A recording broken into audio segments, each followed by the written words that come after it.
Greetings. Welcome to an incredible opportunity to do a leadership development process. Today we're going to talk about leadership management. It's a workshop that I've customized and tailored to the audience today. Before I actually get into the work, I want to just take a moment to introduce myself. My name is Kreze. I am the president of Leadership Management International Canada. That's an older picture of me, but it's still me. Just a little bit of an insight. I am the son of Slovenian parents, Maria and Frank Kreze. And my role here in Canada is to operate this leadership development company across Canada. I've been in this organization since 1999. I was in aerospace for 19 years in design engineering and program management. The time in Leadership Management International has been an exciting one. I've done a lot of work with clients, achieved great results in people and organizational development. You can read that for yourselves. It's a career that has been developing me and my potential and working on people and organizational development nonstop. So it's a wonderful opportunity, and I'm grateful to be here to be able to share some insights on leadership management and how we navigate going forward into the COVID world that seems to still be hanging on to us and making us change faster than normally we would have been changing. Okay? So without further ado, I'd like to begin. Some things that I want to talk to today that I think are relevant. I don't care if it was 20 years ago, 30 years ago, today, or 20 years from now. Leadership versus management. There is a unique difference. So I want to just give you a little bit of an insight to say both of those terms, principles, play a critical role in building an organization and empowering its people, because at the end, everything that we do is through people, we would think. So we have to appreciate that there is a slight difference, and sometimes because we're so inundated in our work, we are creatures of habit, we don't really appreciate that there is a difference. We might just revert to styles of how we've done it all along. So I want to talk a little bit about leadership. And leadership is really, as it says, it's the art of moving individuals to a common vision on something mutually fulfilling, around goals.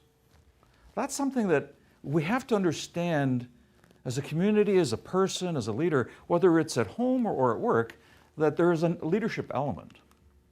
You know, it comes down to the leader has to find a way to have everybody win, the win-win agreement, the win-win approach.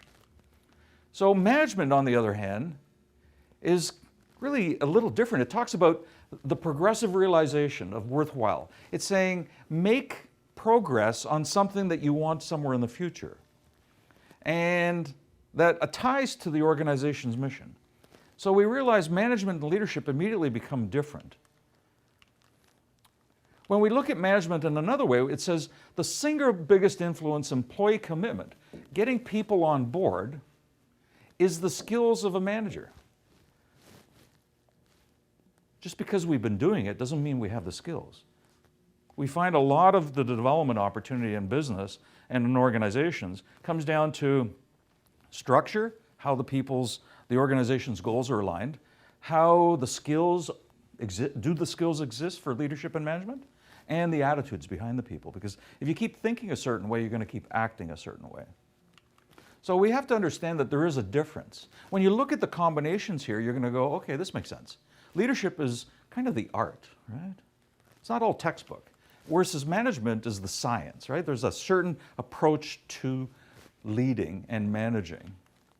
One provides the vision, the other one provides the direction. You know, if you look at it another way, one provides motivation. Leaders can provide motivation, while managers provide the skill.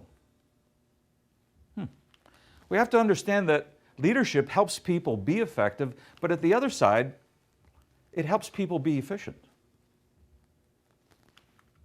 It's about helping people do the right thing as a leader, but it's about helping people do things right as a manager. It's about providing challenge to be the best and providing training and support to become the best. So it's starting to separating in the unique skill sets that are needed for both. In other words, I love that statement. Management provides the ladder, and leadership make sure it's leaning on the right wall. So when we look at it, there's certain characteristics, certain traits that stand out as something that you'd be able to see in a leader, the right characteristics of a leader. And it means a couple of things. It means that there's someone that's committed to a vision, someone that's very action-oriented, someone that's very service-oriented, to be of service, setting my people up to win. The positive attitude, because we know not everybody's got a positive attitude. It's about enthusiasm. And, it's one thing to go through the motions, but enthusiasm does create a climate that's motivating. And, of course, goal-directed. So we have to understand that there's a lot of pieces that go into the leadership management approach, but there's a unique fine line. You might have some of this, but you might not have all of this. And it says, in other words, leadership is around having control of his or her life. It's like, do you have that work-life balance? Do you have goals in each area of your life? Do you align yourself to your own core personal values? It becomes very, very important. And really, at the end of the day, it does not recognize failure. So those things to me become very, very important as part of the ability to be able to concentrate on your own strengths and on your people's strengths. So, leadership, as it said earlier, is also about not just short term, it's kind of the long range. It's more visionary. It's more futuristic rather than managing the working in the business rather than working on the business. Very different kind of an approach. So we realize with this, there's obviously some things a leader has to do. It means what? It means keeping the vision alive. So it's not an event. A vision isn't a plaque on the wall. It's not a statement that's put on T-shirts, on mugs, as some corporations do, and then it never is kept alive. So how do you keep it alive? There's certain techniques and skills that you need to be able to do that. How do you set goals? How do you get your people to own goals? We had a great conversation with a lot of organizations, and people are starting to see that, accountability is one thing. Holding someone accountable to do what they are supposed to do, in some ways, suggests that I own whatever they're in need of doing, rather than owners, creating owners in an organization. So setting goals, but getting people to own their goals is a very, very important trait. Creating a climate. So when we look further, we're going leadership, the very essence of leadership is that you have the vision. And, I know that not all small businesses, or not all medium businesses, not even all large businesses have this kind of an approach to what they're trying to do.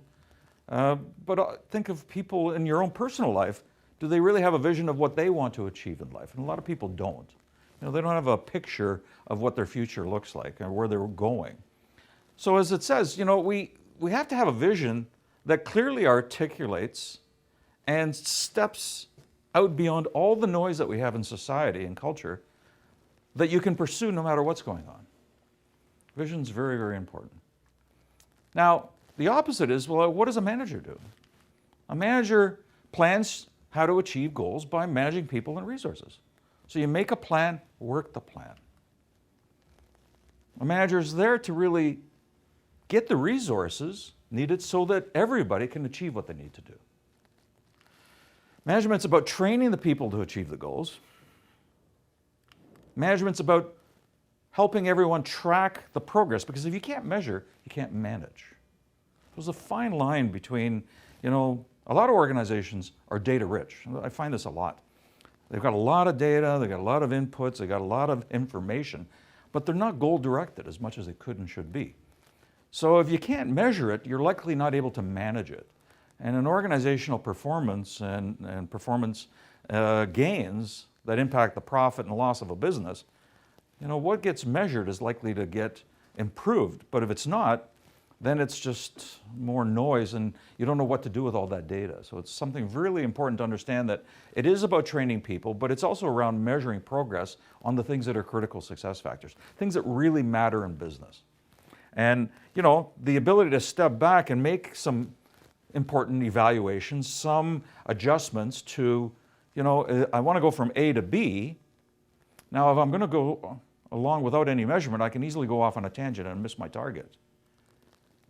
But the more we have measurement points along the way, the greater chance is that if I see a gap created, I can actually close that gap and get myself back on track. So the skills for management are very, very important, and not everybody is naturally out there, even though they're in management roles. They're in supervisory roles, manager roles, director roles, vice president roles. It exists all the time, everywhere. So I find that we almost have to take people back to the basics to understand what management and leadership means. So what happens when there's too much vision? You know, there's some real good visionaries, but not enough management. It becomes kind of dreaming. You know, they're kind of just imagining all kinds of stuff, but you never see anything come of it. You know, maybe there's a lack of focus all over the place. The dangers are lack of short-term activity. It's like the pie in the sky hook, something way into the future, but no short-term things done today. What should you be doing? What are you doing today that actually moves you forward towards those realities of the vision in the future? So, sometimes it's like free-falling. So when there's too much management without vision, there's no creativity. Innovation is very, very important today more than ever, especially with the world that we are experiencing. We have to innovate. We have to be quick on our feet. We can't be kind of fixed in the way we see, think, and do things. We can't have excuses and alibis.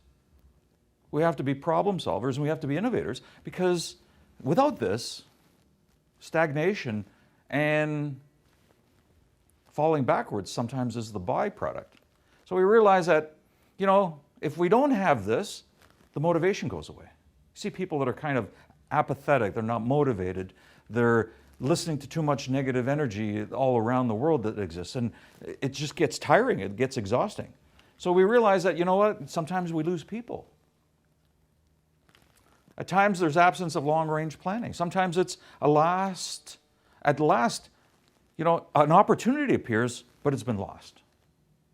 So the balance between management and vision, if you don't see the future, you might miss something that's right in front of you today.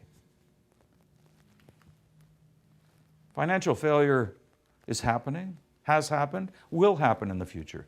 But it's that balancing act between what do I want somewhere in the future, the light at the end of the tunnel, a destination that is seemingly so far away, and what am I doing today to move myself towards that future point? Some great examples here today. Talks about, you know, work practice and high-performing and low-performing firms. Company culture emphasizes people. Doesn't exist everywhere, especially in the small entrepreneur, you know, blue-collar, white-collar kind of businesses that guy's a tradesman and he gets going, and all of a sudden, you know, high-performing organizations, when culture is emphasized, you get a much improved performance compared to very little. When a company uses a more participative rather than autocratic style, it's 90 versus 20%. And we know that some organizations, it's command and control, wait until told. We realize that, you know, pay is related to individual or team performance. Look at the differences in statistics, 86 versus 30%. Company or employees overall have clear goals, 80 versus 26%. The clearer the goals are, each person in the right role with the right goal, big significant impact. Big impact. Company encourages creativity. Goes back to the slides earlier. 62% rather than 10%. Look at the difference in performance. So now we're validating just general statements, right? The other ones are just like slogans or statements, but there's science behind this. Company gives more than 6 days of formal development. 60 versus 12. People don't know what they don't know. We're creatures of habit. Employees work from home. This was before COVID. 40% rather than 8%. The reality is, I don't think we're going to go back to what we were. The reality is there's going to be a hybrid going forward. And people are getting used to that I read a statistic. They said that most people are so comfortable now at home, even though they didn't want to work from home, that they are actually ready to quit their job if they're told to go back into their offices. That's how the world's changed. All of a sudden, wow, all that pain and crying and complaining, it's not that bad. Kind of like it. Jobs are more generalist than specific. 50 versus 25. At the end of the day, before I go to the next slide, what does it mean? Do this or do this? A little bit of this, just a little bit of this, can make a world of a difference to your business, to your organization, and to your team's engagement, creating that motivational climate. So you're going, Frank, hey, why don't we change? Common sense, not so common. I know I should. I didn't do it again. The green monster. People don't know where to begin. It's a busy place up here, but sometimes it's hard to think through all of this on your own. No priority. Not knowing where to start. Am I doing first things first or am I doing second things first? Old habits. Oh boy. Do you know 70 to 90% of what we think and do is habitual? We're creatures of habit. You think a certain way, you act a certain way.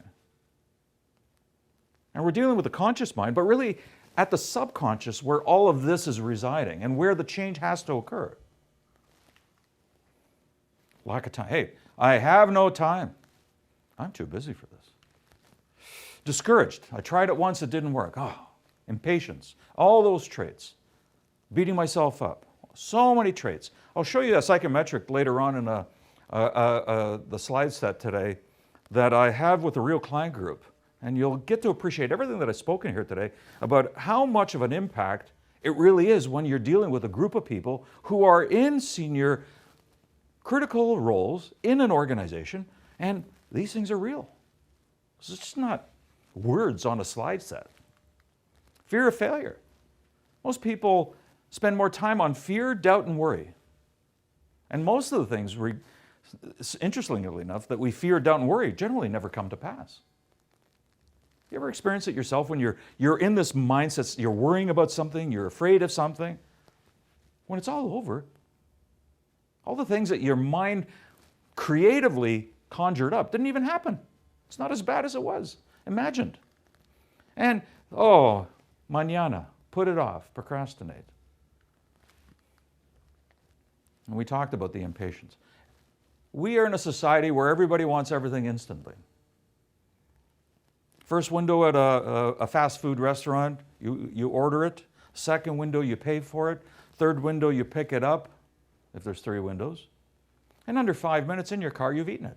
We want instant change, instant results, instant everything. Anxieties and urgencies are crazy. The impatience really makes a mess of things. So we've got no action, too quick a desire for action. But you're going to start seeing, if you take any of this slide set today and you analyze and you observe the world going forward, and even yourself, take the time to just, through introspection, think about yourself. You know, when you're in a plan of action rather than out of a plan of action. When you're in a plan of action, there's going to be this energy that comes off you that says, I want to. When you're not, it's going to be, I have to. You'll see it in others. You'll know the difference when you're in a plant green and growing and when you're red and run. There's going to be a love to rather than all the reasons why I shouldn't. Put it off, put it off, put it off. The proactive rather than the reactive.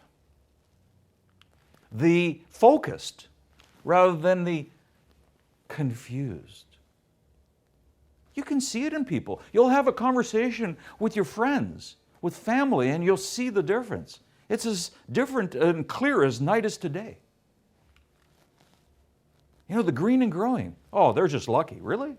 Maybe they're in a plan of action, and maybe you're kind of red and rotten, stagnant. Maybe they're innovators and they're creative and they see solutions rather than, oh my God, I have nothing but problems. This world right now, there's a lot of people here. Everybody wants to talk about negative stuff. I don't know about you, but you know, after a while, you got to turn that radio off. You got to turn the media off that's constantly trying to poison your mind. Conditioning is working, but not in our favor at the moment.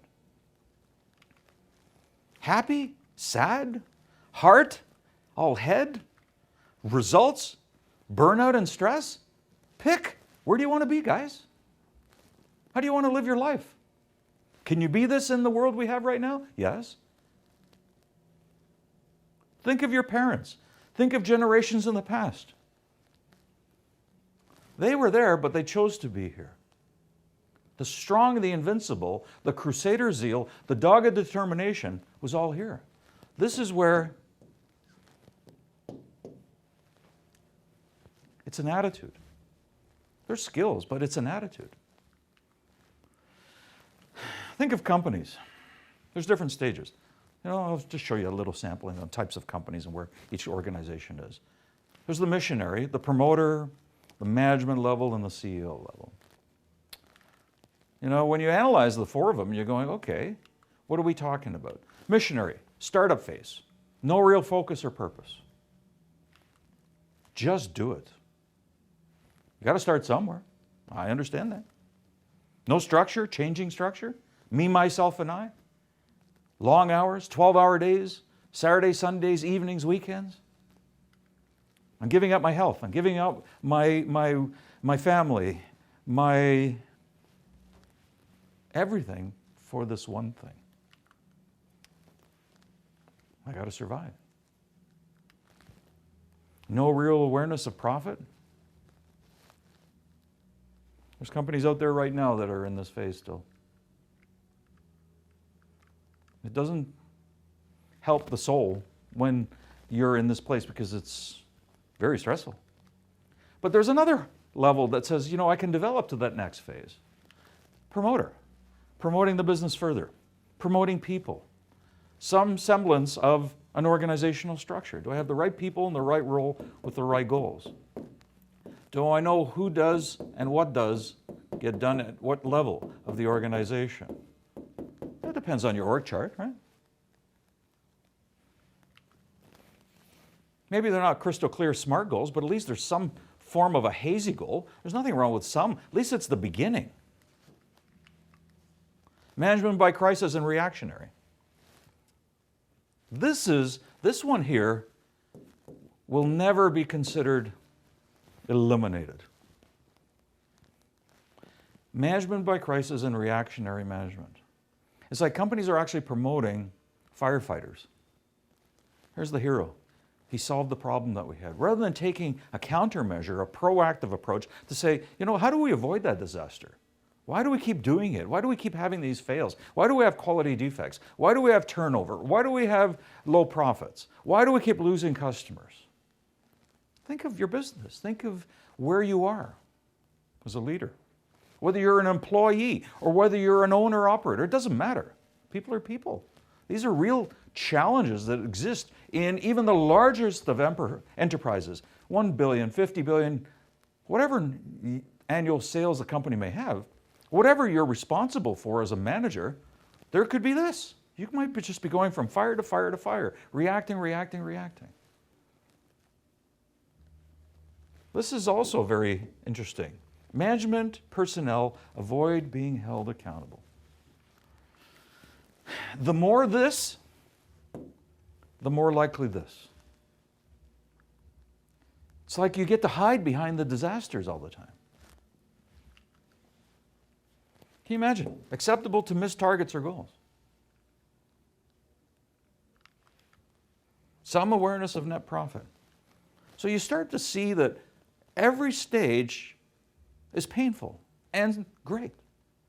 But it takes an exorbitant amount of energy to move an organization or the leader's style to the next level. Because we have to develop the people to move to that next level. The management stage, clearly defined goals. Specific, measurable, attainable, realistic, and tangible. In our business in LMI, we refer to that as the SMART goals. Is it specific? Can it be measured? Is it attainable? Is it realistic? And is it tangible? Just a little thing for a second here to talk about that. Many goals are attainable, but they may not be realistic in the timeline that we want to achieve them in. It's always a struggle with setting SMART goals. I see that over and over again. 22 years of goal development and organizational development and people development. This is always a fight between attainable and realistic. Written plans to achieve the goals, a plan of action. Clearly defined responsibilities, roles and responsibilities, authority, ownership. Manager seeking authority, accountability for results. Management by objectives. Clearly defined organizational structure. Now you see there's a slight shift, a slight edge shift. Not a big shift, but enough of a shift that all of a sudden it's a healthier, more sustainable, more repeatable, more predictable culture. And it's kind of important. CEO stage, involved in the company goals. Really, really important. So that's kind of the gist of the presentation here, and there's some other great stuff still to come. I want to give you a chance to see what I do in organizational development. And this is a real group that I'm sharing here today, and obviously it'll remain anonymous, but it shows, based on our psychometric assessment, which is part of the development process, because our process is very goal-directed, it's enhancing skills, it's an adult learning approach, and it's application-based learning, learned by practice. It's important to understand that if you're a participant, if you're going into a development process, if you've ever been on any courses, you know, a one-day event, a workshop, a seminar is not going to do anything. This can't really change you, but this can enlighten you and inspire you, maybe for a short time. But what I do is in our development right across Canada and around the world, Leadership Management International, is we want to make sure that we understand an adult learning style. And I don't want to get into the white paper or the science behind this, but we use a psychometric that helps in adult learning the participant, each person, know what is their learning style as they're going to go into the development process with us. Here's a psychometric, and this is the number of people. It shows the number of people that fell into the STAY9. A STAY9 is actually a bell curve distribution of population, and it just talks about the distribution of people's learning styles. 4%, very gradual, 7 percentiles, 12 percentiles, 17, and a mean 20 at the peak of the bell curve. My bell curve is off, but that's okay. Paced learning style, average learning style, rapid learning style. You have to understand where your learning style is. Hey, English is not the first language for everybody. It might be the second or third language. Slovenians have maybe more than one language. I spoke Slovenian at home. I struggled when I started English, when I was sent out to school. I was a boy born in Canada. That doesn't mean that I was not able to, but it required for me to develop my skills because here, look at this. This group of leaders that I'm working with, these are senior leaders in a pretty substantial, very well-known company. 10 of the leaders have very low vocabulary levels, which means to understand and to be understood becomes really, really critical on the leadership and management skills. Forget about what else and how you're going to learn. Gradual learning, lower vocabulary, learn by practice. Okay, so we know we have to customize the development based on every learning style. What do we have here? 5, 10, 12, 16, 17 leaders in this class that I'm working with. In the modern world, through Zoom, through a classic development process. We have to cater to this group. That's what development has to be.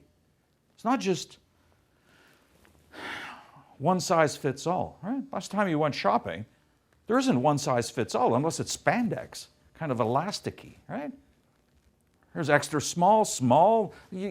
So is the development process. It has to be facilitated, it has to be customized. Look at the distribution. I cannot use the same approach and assume everybody's going to get the same amount of value and learning and retention when you look at the fact that these 17 leaders are all over the place.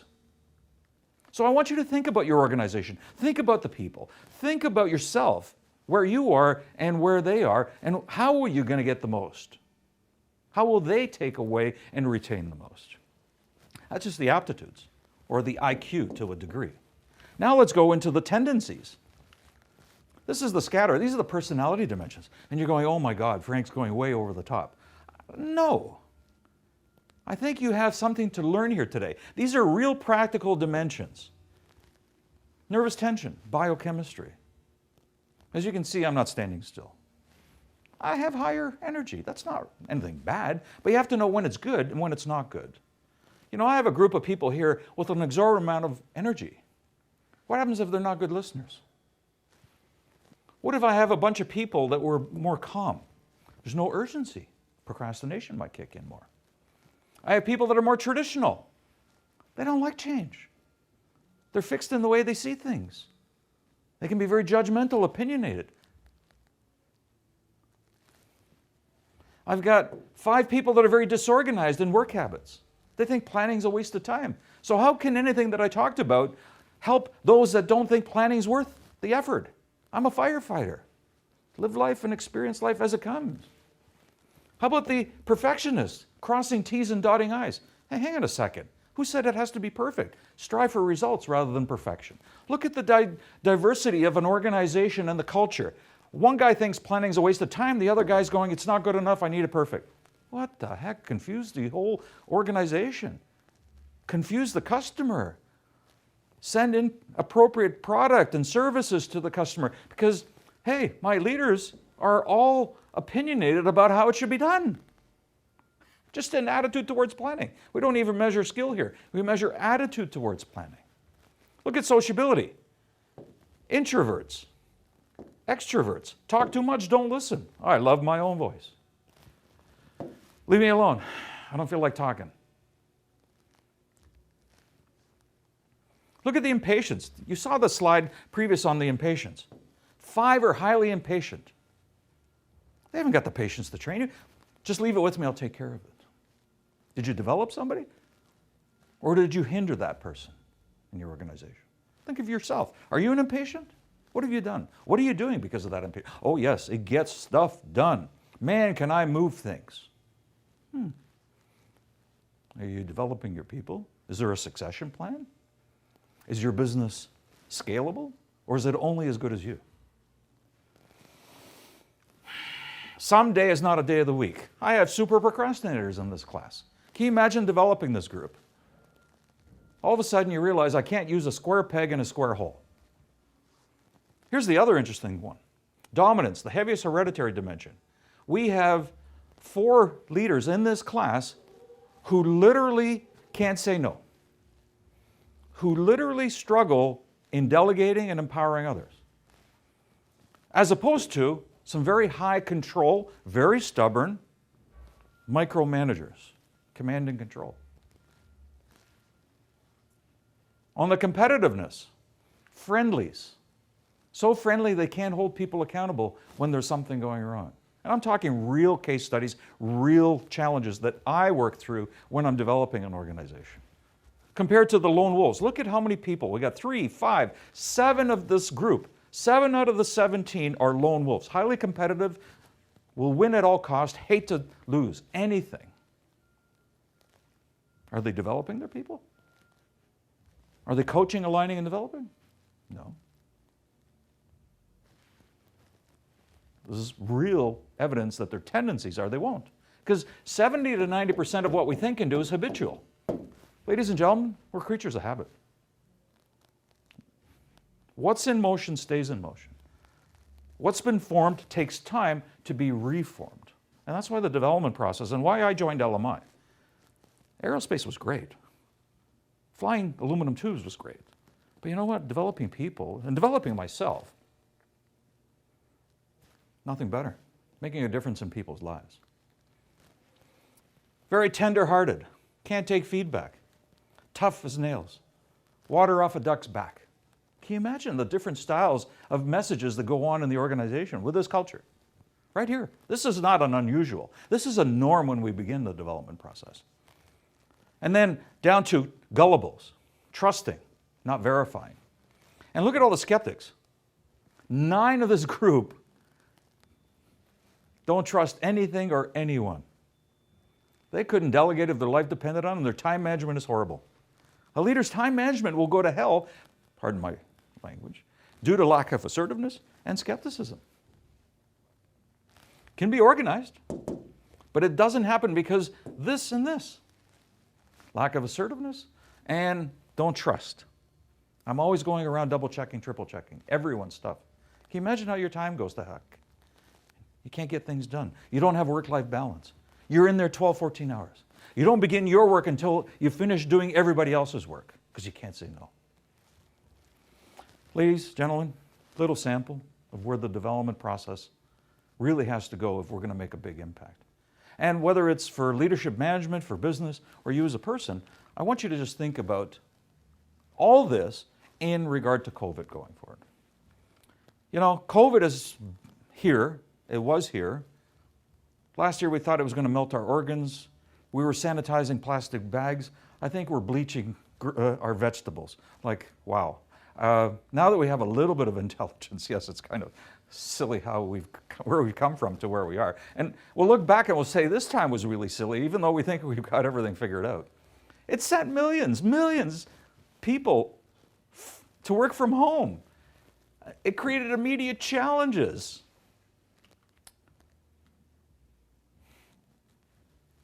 It's got a lot of businesses struggling. Yes, there's struggle out there. Not everybody's doing the happy dance here, right?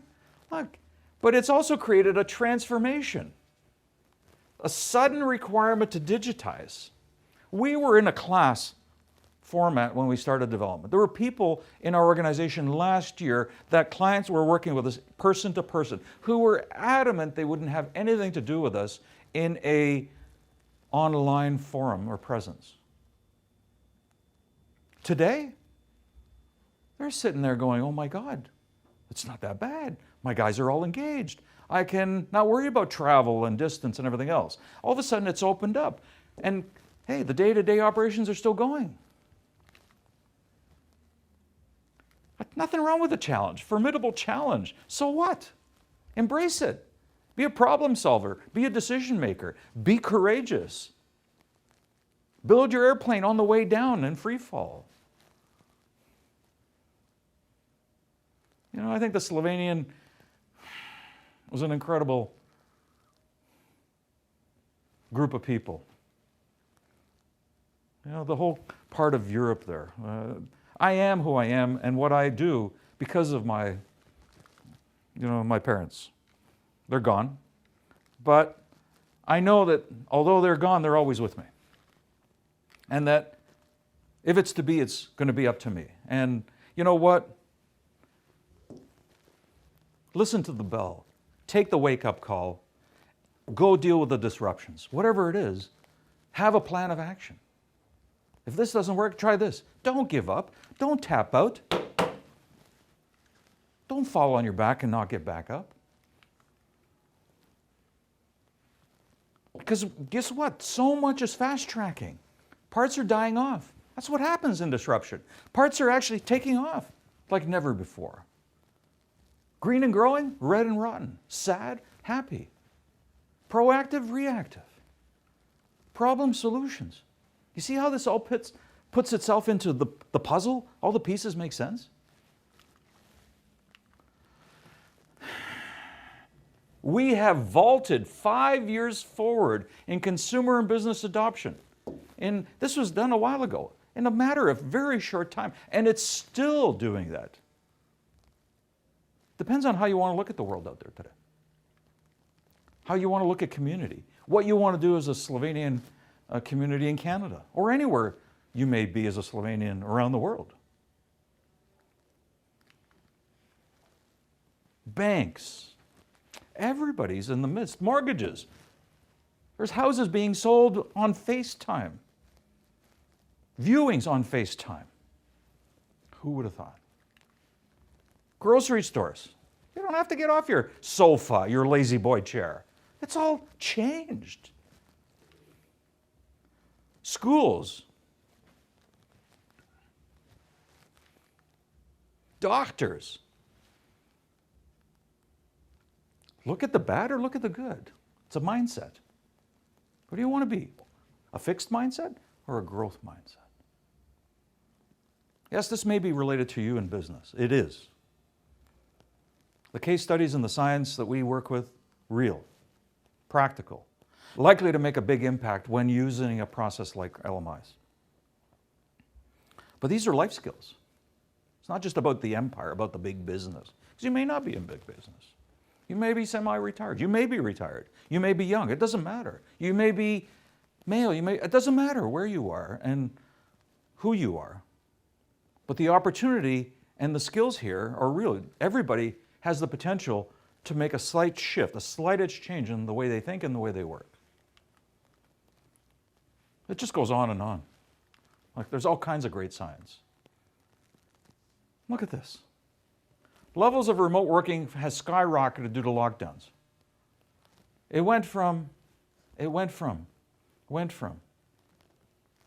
every category, boom. Amazing. And it's not over.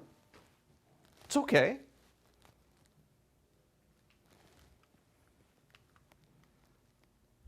But you got to see the potential. Massive potential. Find your entrepreneur. Find your courage. Find your vision. Find your passion. And begin. Don't wait. Don't procrastinate. Don't get frustrated, flustered because it didn't work out. Don't beat yourself up. Yeah.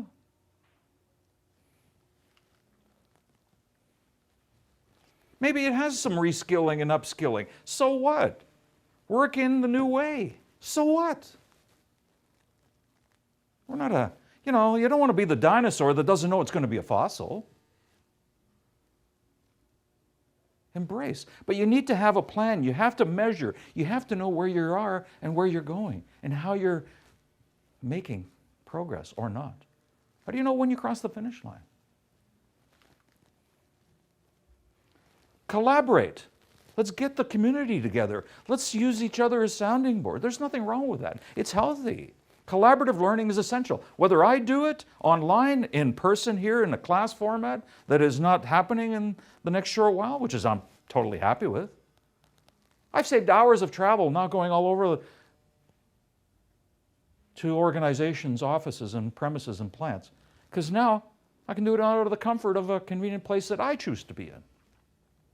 How much airport time? How much card time? How much security time? Imagine. There's some really good things that have come by this state of affairs that we have in society. So how can we explore how trends we see can shape? Look at the world with fresh eyes, as an opportunist, not as a fatalist. Look for decisions. You got to be careful what you listen to. If you let everything in, then it's generally going to be at a price. So we have to be selective about what we watch and what we listen to, because the power of conditioning is working, right? Negative draws negative, positive will attract positive. And we have to understand that, which means, you know what, maybe we have to go beyond just recovering the crisis and find a way to thrive. All right, did you find one little slight, one thing that helps you start moving towards thriving? The power of one. Do one thing, one behavior, one way of thinking. The power of one small goal. Be kind to yourself. Are you beating yourself up? Are you always negative? Negative talk, negative thinking, destructive behavior? Drinking too much, eating too much, smoking too much, complaining too much? Are you hanging around that? Is it time to make the change? Doors don't open up unless you close doors. I've had enough of that in my life. Are you aware? Are you able to distinguish between things that you can control and things that you can't? Can't control everything, but you can control quite a bit. You can control what goes in here. And the mind is a powerful resource. When it's respected and protected and nurtured with the right way of thinking. Do you volunteer your skills? Do you keep your routines in the midst of this time? Do you work out regularly? Do you still do your reading? Do you still go for a walk in the park? Do you keep in touch? As they say, keep physical, not social. Distance from others. Yes, maybe physically we have to be further and more discreet about how we get together. But social is still capable. Are you using the technology today? Or it's, oh, I don't know. I don't know how to use that. I don't want to do it that way. It's not over until it's over. Today I want to conclude by wishing each one of you and your closest family and friends and anyone that you have a circle of influence and impact on a chance to take some of these concepts and ideas, apply them to yourself first, and then from that spirit, make a difference in someone's life. I think the Slovenian community as a whole, which I speak to here today, is strong, is resilient. It's been through all kinds of things in its history in the past and will continue to thrive and go forward today and into our bright future. My children, my children's children, we can do it. You can do it. I want to thank you all. Appreciate you very much for the time. God bless, and bye for now.